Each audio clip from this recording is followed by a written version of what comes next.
সবার চেহারাটা কিন্তু একটু গম্ভীর, হ্যাঁ, আর মনে হইতেছে যে ময়রা গেছে। আমরা এখন যে সিচুয়েশনে আসছি এই সিচুয়েশনটা কিন্তু আমরাই ক্রিয়েট করে আনছি। 12 বছর হয়ে গেছে খেলতেছো, এই সিচুয়েশনে অনেক পড়ছে লাইফে, ঠিক না?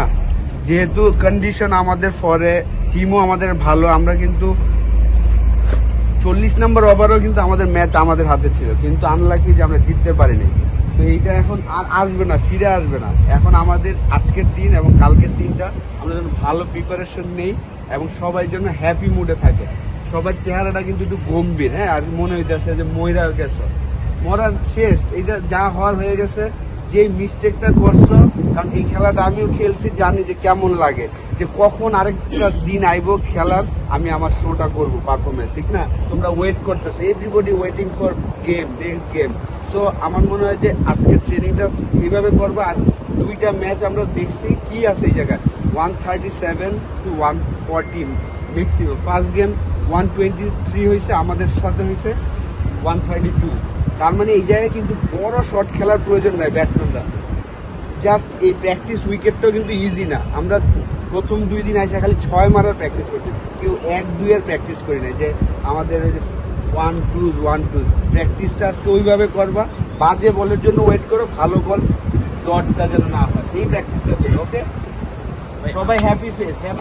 একটা কথা বলছি ভাই, ধর আমরা এখন যে সিচুয়েশনে আসছি এই সিচুয়েশনটা কিন্তু আমরাই ক্রিয়েট করে আনছি। এখান থেকে আমরা কিভাবে বেরোবো এটা কিন্তু আমাদেরই বের করতে হবে, ঠিক আছে? সবাই মেন্টালি করে থাকি যে এরকম সিচুয়েশনে আমরা পড়ছি অনেকবার, বাংলাদেশ টিম নিয়ে অনেক কথা হয় যে আমরা এরকম বের করি না। এইটা একটা সুযোগ যে আমরা কিন্তু শুধু রংপুরের প্রতিনিধিত্ব করতেছি, আমরা বাংলাদেশের হয়ে খেলতেছি। তো এইখানে আমাদের 3টা অপরচুনিটি আছে ভাই, প্রতিটা অপরচুনিটি আমাদের জন্য অনেক ইম্পর্টেন্ট।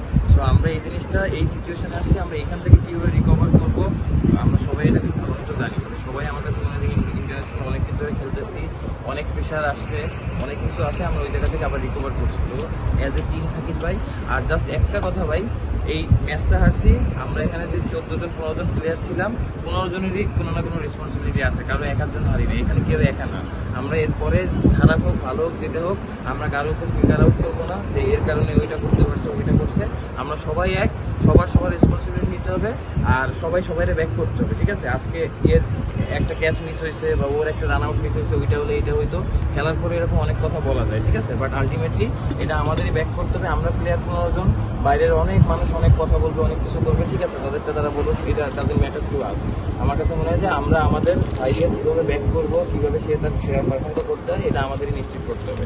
সবাই একরকম সিচুয়েশন যাবে না, কারো খারাপ যাবে কারো ভালো যাবে। সবাই যদি একসাথে থাকি, একজন আরেকজনের ব্যাক করি, তখন ওই জিনিসটা কিন্তু টিমের ভিতরে ওই ভালোবাসা বল বা ওই ফ্যামিলি জিনিসটা, বন্ডিংটা তৈরি হবে। এটা খুব ইম্পর্টেন্ট ভাই। আমাদের কাছে 3টা ম্যাচ আছে, একটা ম্যাচ করে যাই, নেক্সট ম্যাচ আমাদের ভিক্টোরিয়ার সাথে। আমরা অ্যাজ এ টিম হিসেবে খেললে, আমরা যদি একসাথে থাকি, একজন একজনের ব্যাক করি, আমার কাছে মনে হয় যে 100% চান্স ইনশাল্লাহ আমরা ম্যাচ